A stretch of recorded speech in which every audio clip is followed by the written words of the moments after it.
এখন জ্বলছে।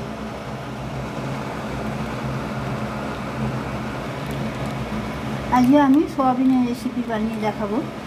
দই দিয়ে দিচ্ছি, সোয়াবিনগুলো সেদ্ধ করে জল ঝরিয়ে নিয়েছি, একটু ময়দাও দিয়েছি।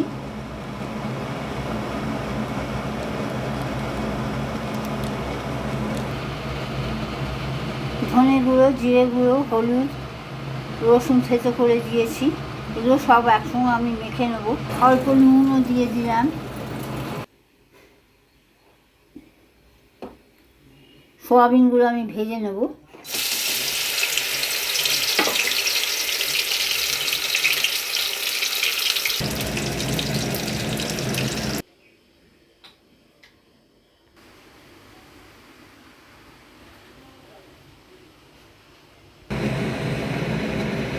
ছোটো এলাচ দিয়ে দিলাম,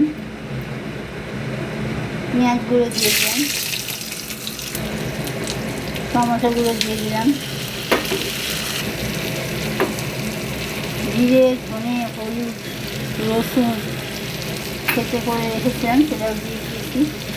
আদা গুঁড়ো দিয়ে দিলাম, নুনও দিয়ে দিলাম, একটা কাঁচা লঙ্কা দিয়ে দিলাম, সোয়া সস আর টমেটো কেচাপটা দিয়ে দিলাম।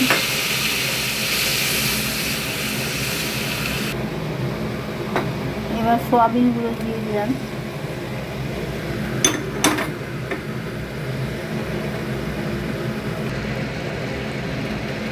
গোলমরিচের গুঁড়োটাও দিয়ে দিলাম।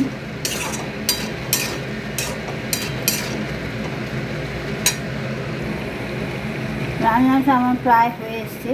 অল্প মিষ্টি দিয়ে দিলাম। এবার কর্নফ্লোর দিয়ে দেবো, কর্নফ্লোরটা দিয়ে দিলাম।